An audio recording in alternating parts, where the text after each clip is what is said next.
Hallelujah. एठारे आमे देखिबाको पारुछु ईश्वरंकर निकटवर्ती हुओ सेतिरे से तुम्भ मानकर निकटवर्ती हेबे। अनेक समय रे प्रभु आमनकु वाक्य द्वारा कथा कहितांती, कारण आमे मनुष्य मात्र आमनक मध्यरे अनेक दुर्बलता रही अछि।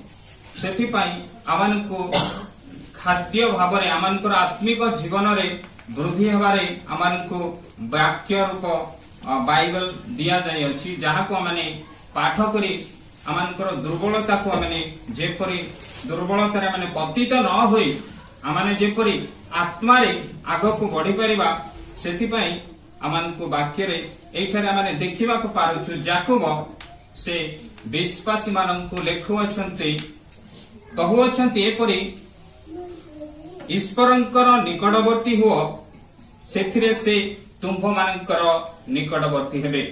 आमे केउ समय रे ईश्वरंकर निकटवर्ती हेउछु। आमे जदि पुरातन नियम देखिबा, पुरातन नियम रे याजक माने बेदी निकटकू जीवा समय रे सेमाने निजको नम्र करुथिले, सेमाने निजको पवित्र करुथिले। शारीरिक भावरे सेमाने पारंपरिक भावरे सेपरि कार्य को सेमाने करुथिले, शारीरिक भावरे सेमाने सेही कार्य को करुथिले एवं ताको पालन मध्य करुथिले। किंतु एठारे आमनकु कुहा जाई अछि परमेश्वरंकर निकटवर्ती हुओ बा ईश्वरंकर निकटवर्ती हुआ। माने जदि ईश्वरंकर निकटवर्ती हेबा, किछि समय पूर्वरु मु कहूथली प्रभुंकर निकटवर्ती हेबा पूर्वरु आमनकु कोन करिबाको हबो? सावधान रे अपना चरण रखिबाको हबो। कारण जदि आमे सावधान हेबा नाही ताहाले केतेबेल शैतान आम मानक मध्य रे प्रवेश करिवो। आमनकर मस्तिष्क अनेक समय रे स्थिरता न थाए, आमनकर मस्तिष्क अनेक समय रे अनेक चिंता रे भरी रही जाई थाए। आमे जदि मस्तिष्क को स्थिरता देबा नाही ताहाले कोन हबो? आमनकर मस्तिष्क शैतान द्वारा नियंत्रित होई जिवो। तो एठारे माने देखिलु कि परमेश्वरंकर निकटवर्ती हुओ बा ईश्वरंकर निकटवर्ती हुओ, ताहाले से तुम्भ मानकर निकटवर्ती हेबे। आमे अनेक समय रे आमनकर आवश्यकता समय रे आमे परमेश्वरंकर निकटवर्ती हेई थाउ।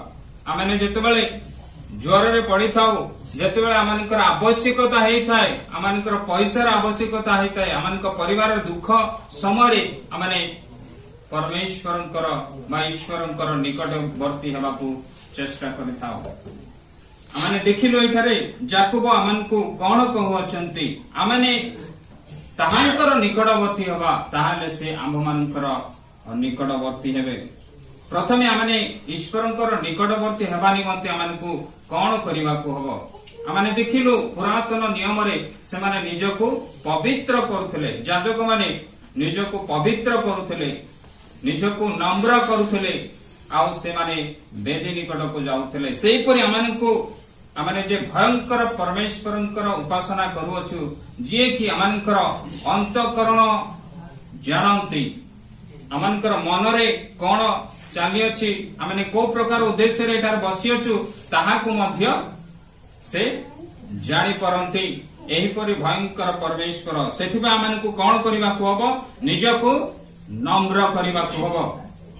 आसंतु आमे देखिबा जे बाइबल रु 4-5 जन व्यक्ति सेमाने परमेश्वरंकर निकटवर्ती हेइथिले एवं आशीर्वाद मध्य प्राप्त होइथिले। आमे जदि परमेश्वरंकर निकटवर्ती हेबा ताहाले से केबे मध्य आमनकु परित्याग करिवे नाही, आमनकु छाडी देबे नाही।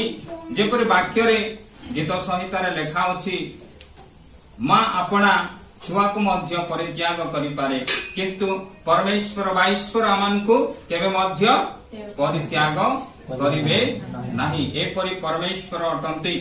आमे जानिछे आमनकर अनेक दुर्बलता, आमे ईश्वरंक ठारू दूर को चली जाई थाउ। आसंतु आमे गोटे उदाहरण स्वरूप आमे देखिबा लोकलिखित मंगल सुसमाचार तार 15 पर्व 11 पदर आमे पाठ करिबा।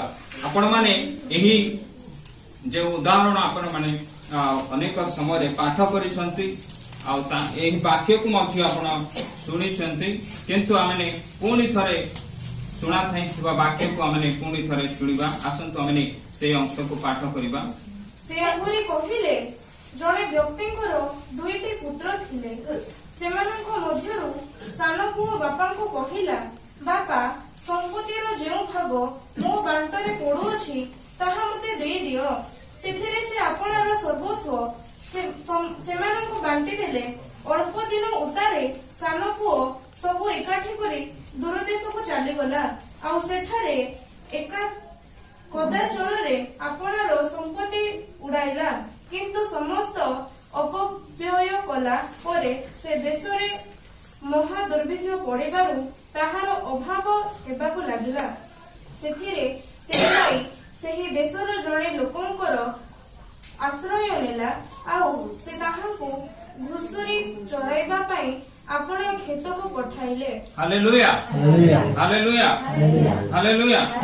एथरे हमने देखुछु जणे व्यक्तिंकर दुईटी पुत्र अछंती आउ से मध्यरु सानो पुओ कहू कोन कहू अछंती ना बापांको संपत्तिर भाग मागु अछंती।